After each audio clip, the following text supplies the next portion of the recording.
The Alternative Dig Talk. Real issues, real talk.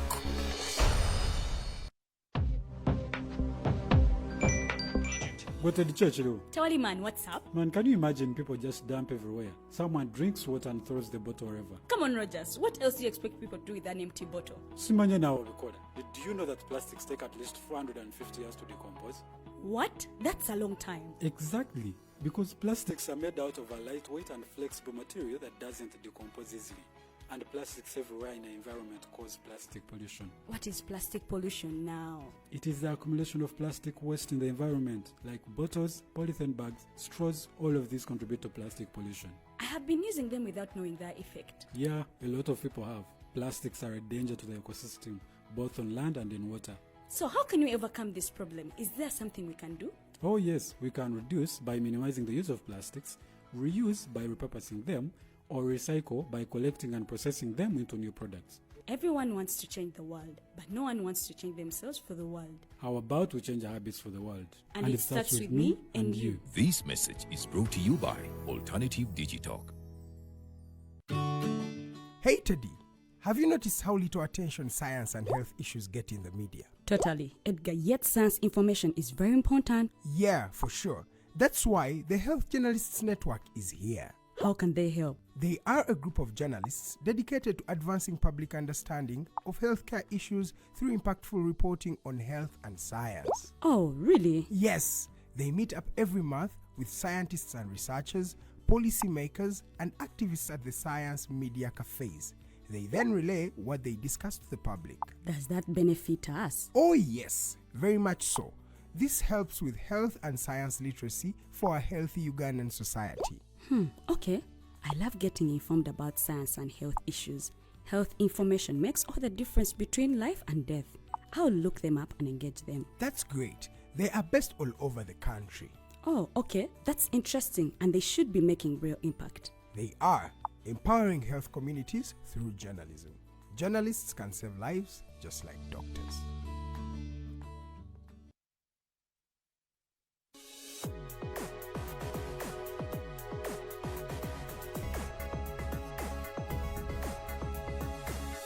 The Alternative Dig Talk. Real issues, real talk.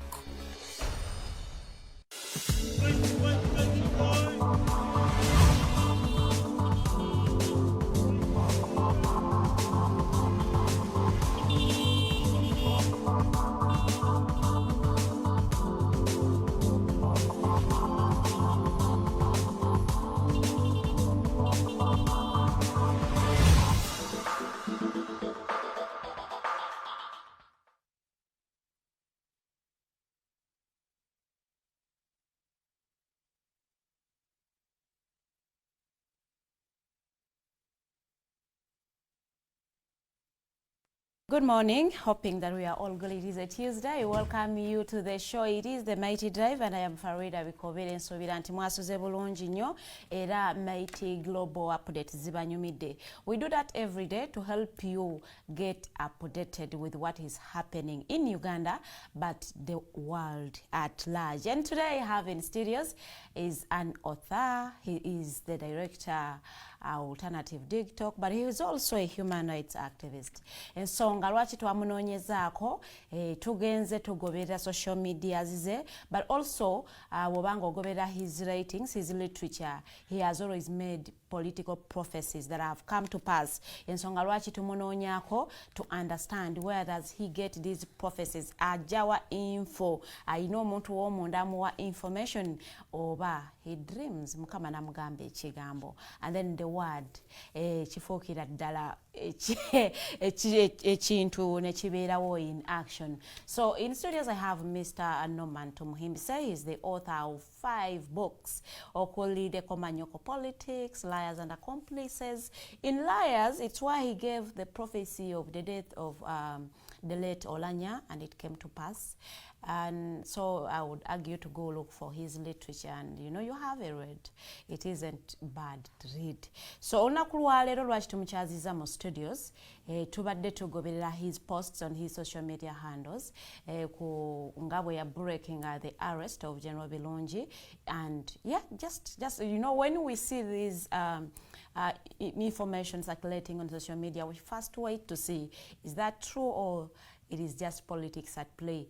But munange, it came to pass just last week, I think over the weekend, nga ate munaye kitegerekeka nti omukulu mukwate era nga akuumirwa wanene Makindye. Ensonga lwaki bamukwata omukulu gweni naye mu studios yansinga okuzitegeera. We will need to identify or understand where does he get this information. Tugambe nti nemo magye mulimu ba malls, the malls that feed the opposition. Well, good morning, Mr. Nomana. Welcome to the show. Yes, good morning, Farida and the viewers at large. I am glad that I have been considered to also come back here. Lwakuba olumu mulwawo okutuyita naye kasita mutuyise. Wetuba tukuyitidde wabeerawo ensonga ate ebeera. Era wabaddengawo ensonga. Wabaddengawo ensonga zinetaagisa bwongo bwange naye era waawo weetuli wano. So, and see you can make a summary for us how you seeing Uganda moving and the issues that are happening. Well, I think there is some artist agamba muno Uganda kimunyumira. I think there's some sometimes olumu mpuliriza okay olumu kasanga yoka audio. Nene president agamba ko mukati watuuse. Tandise omuwoomera kati naffe Uganda tandise tuwoomera okusinziira ku bigenda mu maaso olumu bikusobera. Nti yadde ngemu bigenda mu maaso waliwo abasikatidde ate waliwo abalinga abali ku mwetooloolo si ebira roundabout ne beetooloola ne bafuna ne kanzunzu. They have no direction. Tebalina direction. Tebaliiko bannabyabufuzi, tebaliiko balamuzi, tebaliiko balooya, tebaliiko bantu ba bulijjo. So buli sector, buli kitundutundu ky'abantu mu Uganda waliwo eyo ttiimu eri ku mwetooloolo. Abatalina sense of direction. Balaga bekanga bwekanze abakyakete bamugamba wabaddeyo seeke neyeewuunya adamu neyeetooloola talina byabala abeera just mwetooloola nawe gye bali unfortunately ate basinga obungi but by and large I think I am grateful that when you say like that onzijukiza statement y'omukulu ayogerera ekibiina kya NRM ngagamba nti akalulu ke bavuddemu ketaaga okuddamu bakekenenye because everyone is complaining.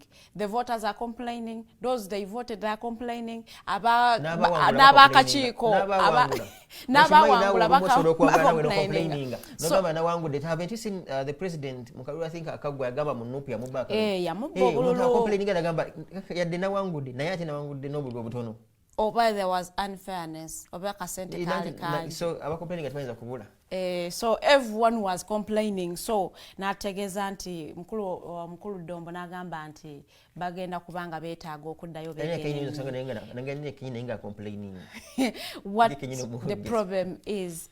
But kutandika ne show yaffe ey'olunaku lwa leero okubayisizaamu ku biki bye tugenda okubanga ate tutunuulira mu show eno. Tugenda kubanga ate tutunuulira enkola ya CMI era establishment ya CMI yajja ddi era why was it established era ekola ku biki ekolera mu mateeka oba nedda. Tugenda kubanga tutunuulira the previous elections. Esobola kubanga nina politician in the studios and we don't talk about the elections of the NRM ne NUP okutwaliza wamu vetting process yabaddewo and those be balangiridde nga the winners and the losers and then the complaints that are coming after the declaration of the winners. Ensonga nyingi nnyo we are going to be looking at Justice Baguma and his rulings against Dr. Kizza Besigye and Hajji Obeid Lutale Kamlegya.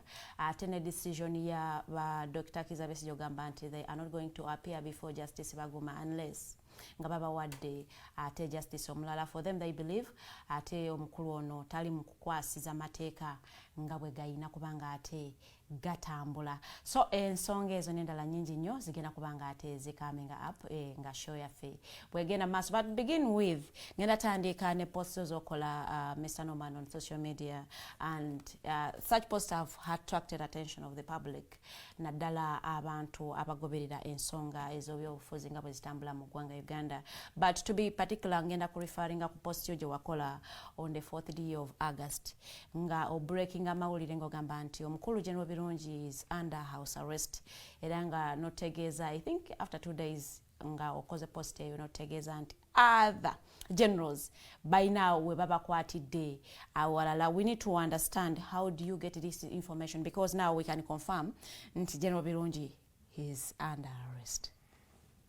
Neyanziza omanyi n'erinnya lye likusobera abaganda bagamba birungi si birungi ng'omwana afaanye neighbor kituufu. kati erinnya lye birungi ogamba tebifuuse bibi kubanga ali munda nga omanyi ene toli Muganda fe Abaganda tugamba seruka mama yute kati omanyi naye balizingizza ne balifotola kati nanti seruka mama yute, because back in the day if you remember, in fact your story tewali etu nga batuyoola si emwayi ng'etuyoola. Yes. Kati naye nga bwe yatuyoola naye bamugwa muyoola. That's why I want to. That is why omuntu obanga okola ebintu bino omanya nti nga Abaganda bwe tugamba ffe nti okalya ddaka ddadda. Was it the same my boss nga batuyoola? Yeah, Birungi yali Birungi yali commandant by 2022 yali commandant wa CMI kati naye tabu yamugwiridde, but of course bibaawo. What matters is omuntu kuba nti yakwatiddwa era bw'obanga weewaddeyo okunoonya information yabaayo bw'okiwa obudde. So some of us we are blessed nti ng'oyagadde okutegeera ekigenda mu maaso. The longest it can take you is a day. Does that mean ne bw'oba oyagala okumanya ekigenda maaso mu State House, it can take you a day to understand what is happening? It is close to a month ever since lwe nabagamba nti General Birungi yali mu under house arrest.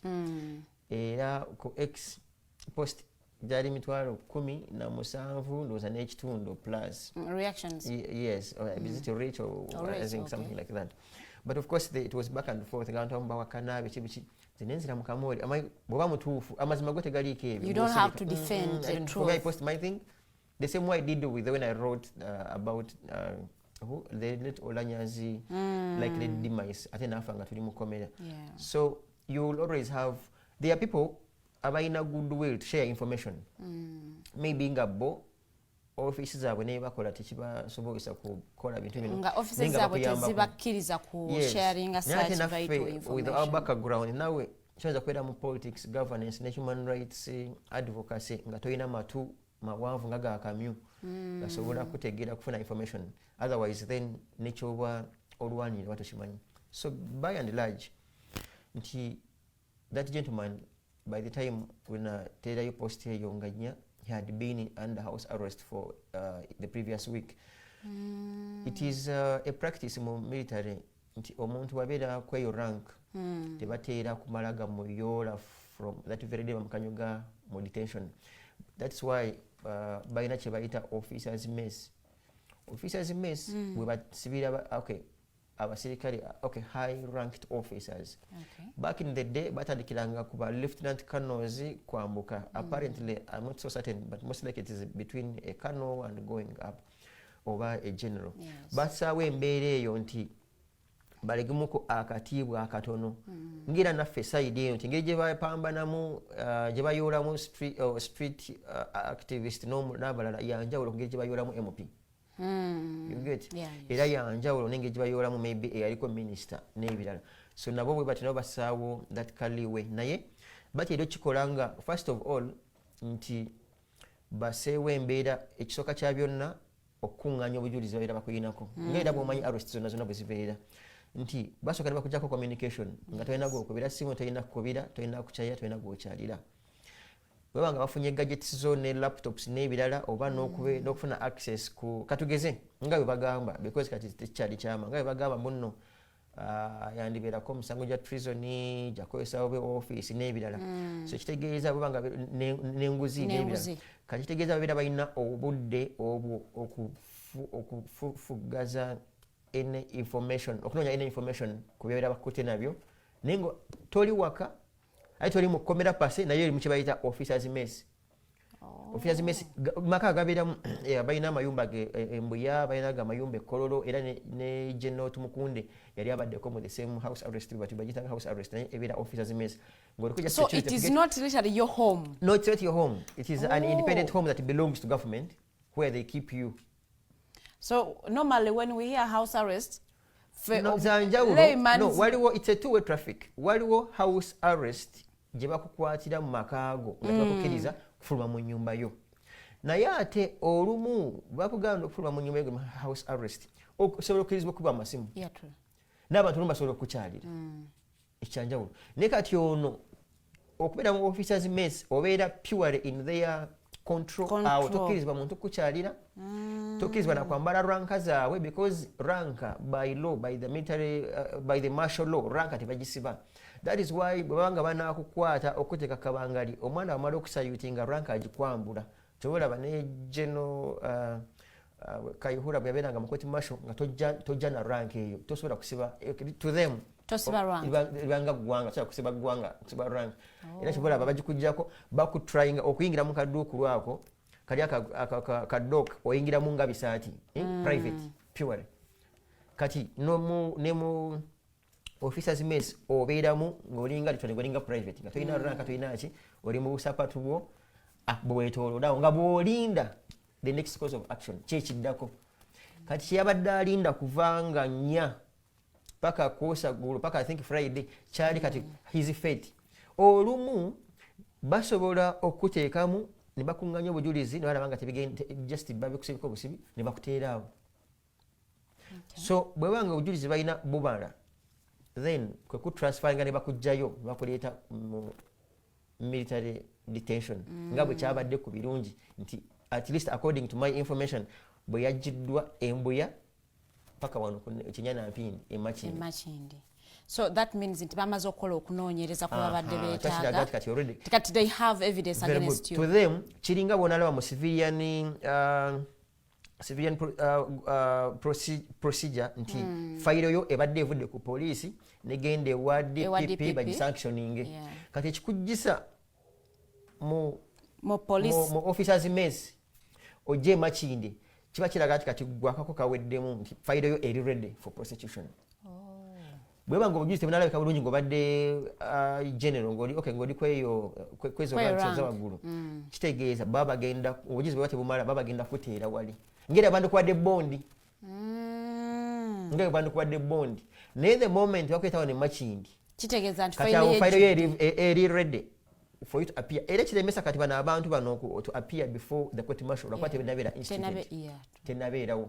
So for now bagenda mu kumirawo paka nga bafunye court martial nga eri instituted ng'era bangi ababaddengamu kuva mu Gwakutaano mwe bali bangi lwakuba kati ono ye olwokuba nti yaliko munenenene ate remember bali bakamala naawe okumuwa obwambasada mwezi olweshafo okugenda e Burundi era kosa eyo najjo kola nga mbagamba nti CDF yali amaze okublockinga nti ono musajja ono takrossinga tebamu sikulabe e Kampala bamugamba sikulabe e Bujumbura era olwo nno nga bamulemeseza okugenda e Burundi nga atachi wa UPDF e Bujumbura nga bakyamunoonyerezaako. Kati awe tijjukira nga abaana bakuyoola basooka ne bakuggyako bino foundation yo kyova Peter ahimbisibwe ne Lieutenant Kano Byarugaba basooka okuyoola awo nno bakwatibwanga mu Gwakutaano. But before we go deep into the charges or the cases ziri against General Birungi, I want us to first look at the security of Uganda. If you a civilian, you can get such information. What does that speak about the security of the country? No, first of all, it speaks. There's nothing much because not everyone that has access to such information. Ngera bwande gambye tosologera mu library no bako botabogula omulanga tasola bugula.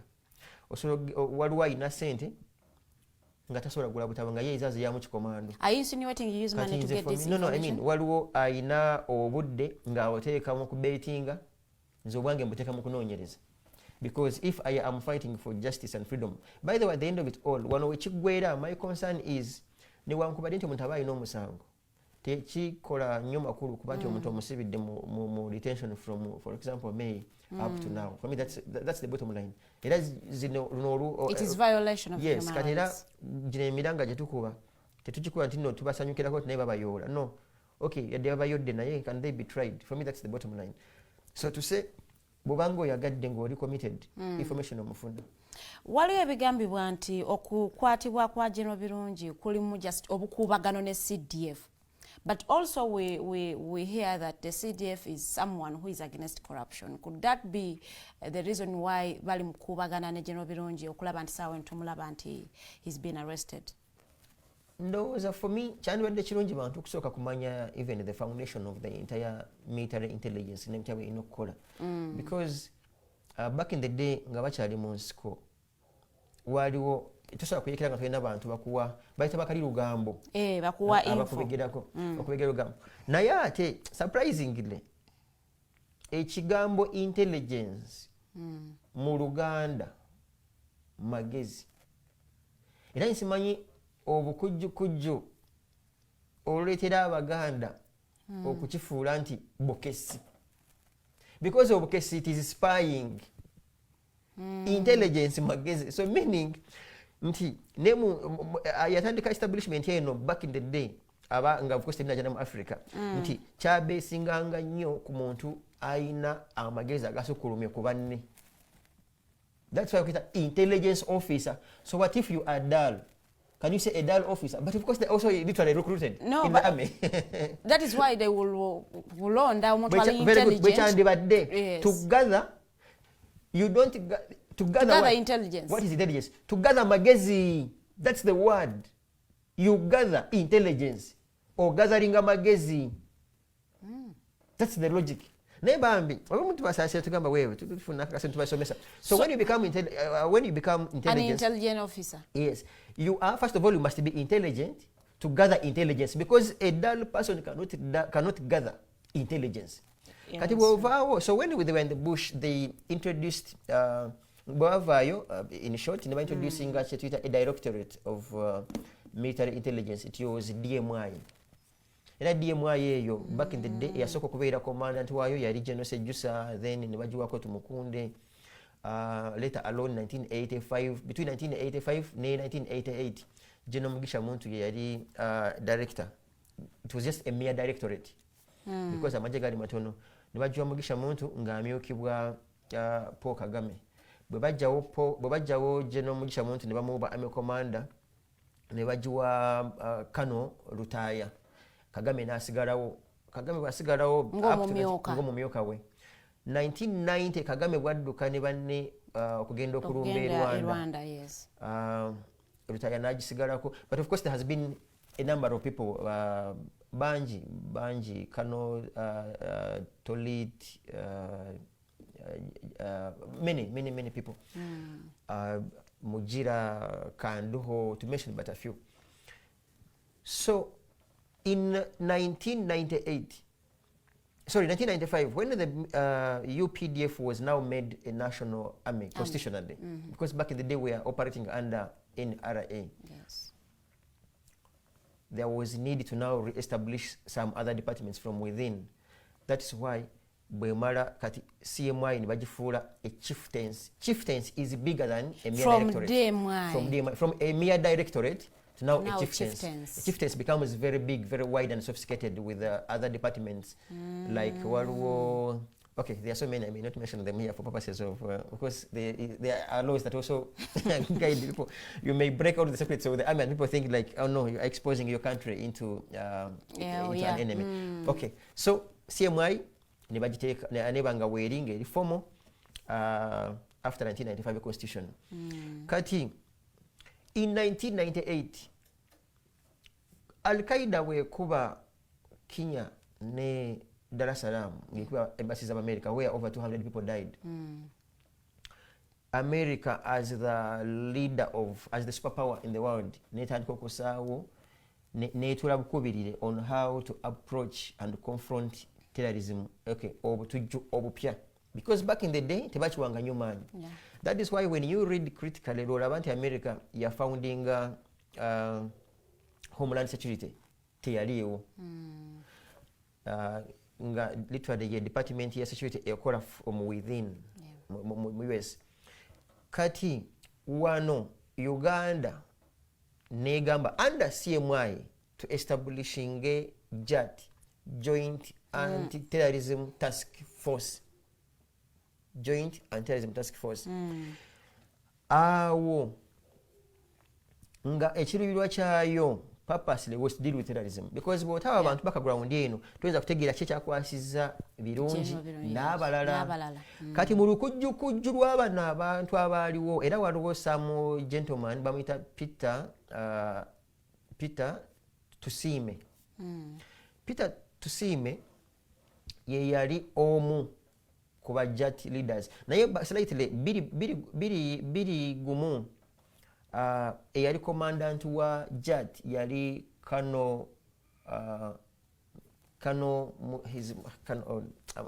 Mujenyi ekimugobya era kati kano ka history okukozesa sente ze baali bamuwadde mbw akumire Besigye ng'amukumiddeko eriisa ejjogi after the 2001 elections. Besigye n'amutolokako ng'ali mu digido akasente ali mu katambuza kati ne bamugoba kwe kuleeta ani immediately after bwe bamugoba baleeta nawo Muhanga Kayanja Muhanga. So Besigye okutoloka okugenda South Africa kyekigobya Mujenyi. Yes, kati every when there is singa wabaawo leakage oba n'olemererwa okwako mulimu gw'okola kyekiteese abantu okugobwa n'okusibwa. Era ono Peter Tusime who retired as a captain, very rich man, because of the mismanagement ya sente nti obubbi bw'abantu abali musimwayi tebutandise kati bwatandika dda. Bakomplainingako ne wa president nti oyo omusajja yali awola n'abantu sente nga yefudde leading money lender naye nga ali mu CMI ng'akolera JAT. Peter Tusime. Yes. Era bamutwala ku koosi nga bamugobye ku bwa commandant bwa JAT. Bamugamba agende Jinja akole some course agaana asaba early retirement. Era musajja si mugagga mulwadde kubanga n'abamu ku bali bamulugunya yawolako muwala wa former president Binaisa sente n'amagoba agayitiridde ne zimulimu okusasula n'atwala kumpi Kasozi Kalamba k'emutundwe. That gentleman.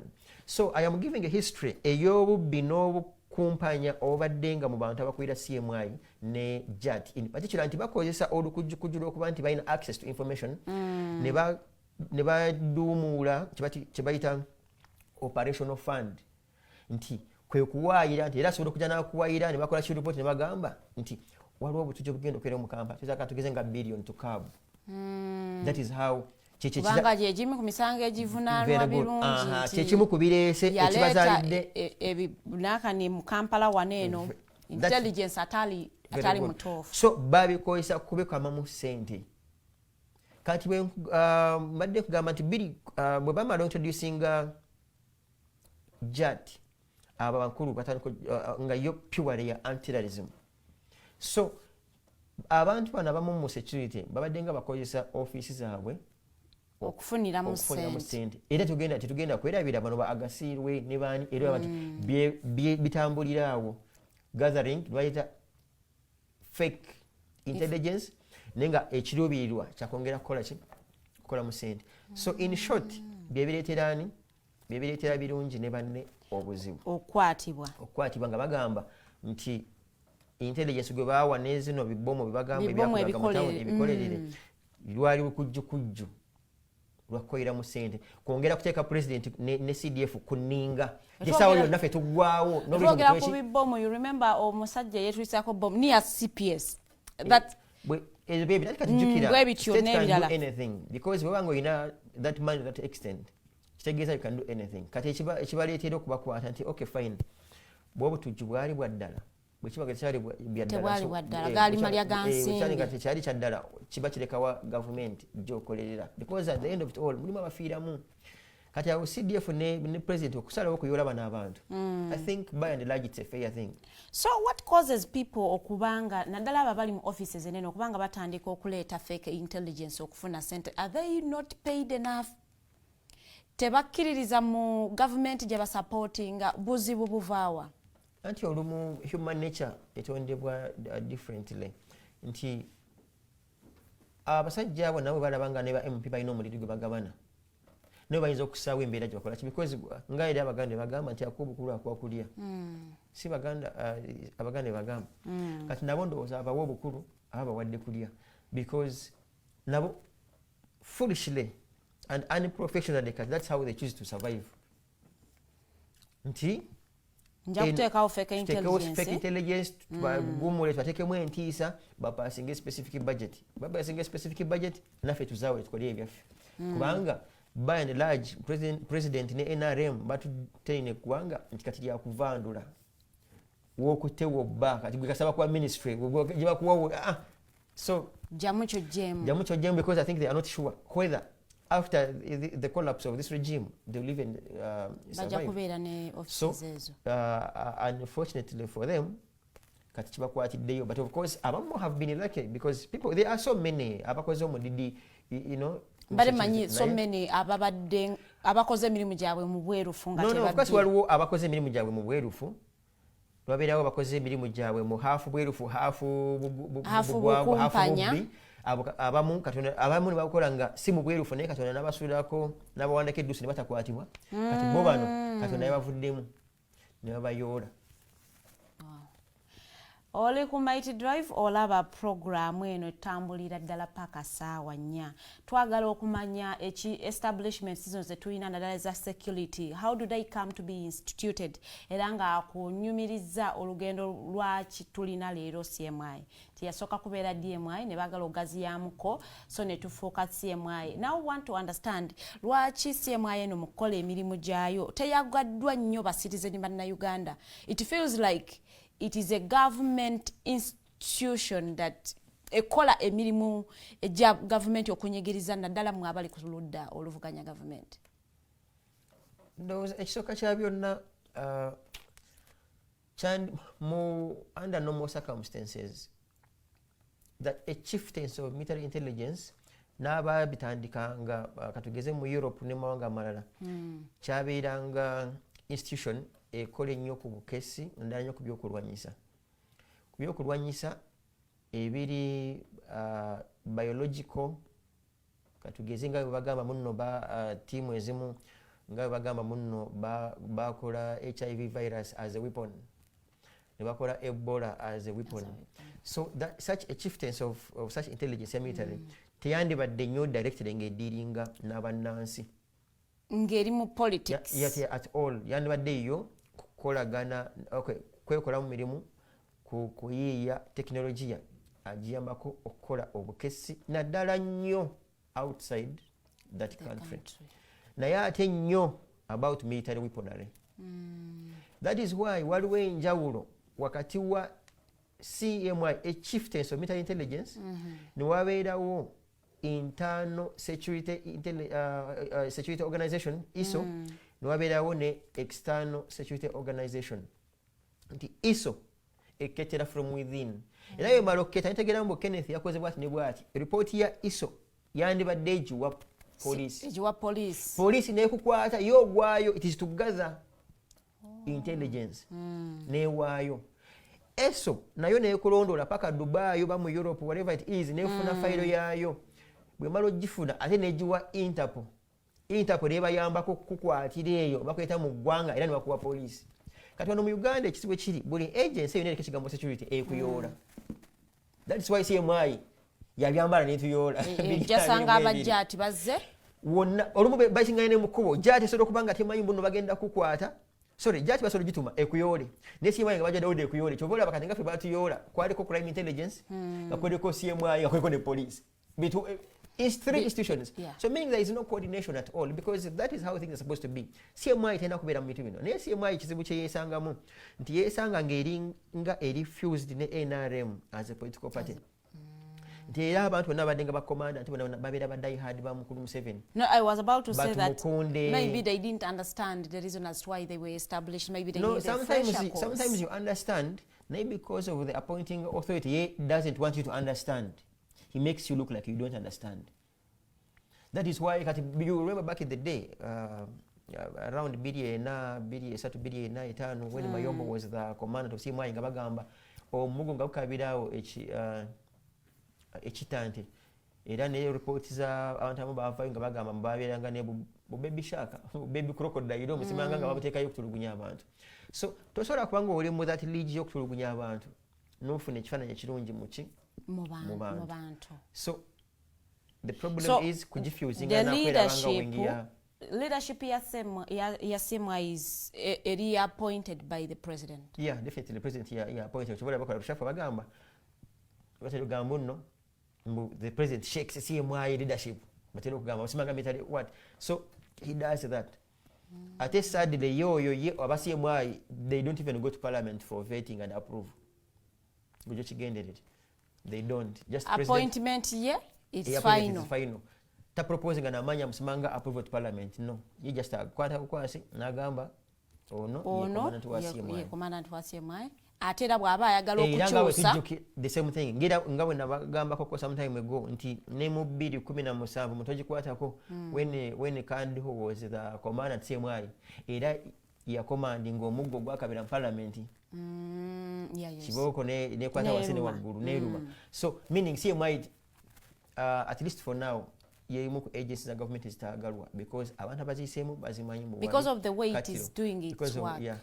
Literally they behave as if they are above the law and ekibaletedde okuba nti tebagalwa. Ate bo bano abajati, why do they come into establishment? Nanti jati nga bwe nakugambye nti jati CMI was an overall body. Ninga munabeera ne digital nga muna different departments. Kati under CMI as a bigger body, there is a joint anti-terrorism. Both of them, in particular, abana bambala gondiza black. In particular, very anti-terrorism. Both dealing na bubbi, tebandi dealing na bufere, simanga gold scandal, scam neda boba anti-terrorism. Bebakola kubya bomu, bebakola okay, literally obutuju. Kati omunaiganda yebuuliza jati yali ekola kyeka wempe. Kati nze nange tombuuza buuza yagisindikayo kubanga mpozi nga baafuna intelligence mbayinza okubeerawo obutujju. Anyways, welcome Mighty Drive. Tugenda kubanga ate tuwumulamuko katono nnyo bwe tukomawo in our second hour of the show. Tugenda kubanga tutunuulira ate engeri Justice Baguma gyali mukolamu ebintu bye and the decision ey'okuba nti ate Dr.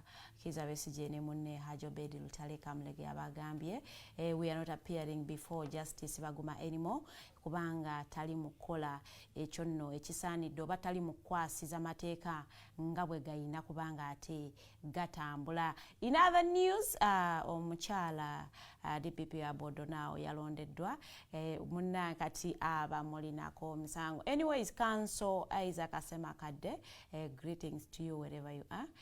You have led the bar from outside the country. It is very unfortunate. A very good morning to come out.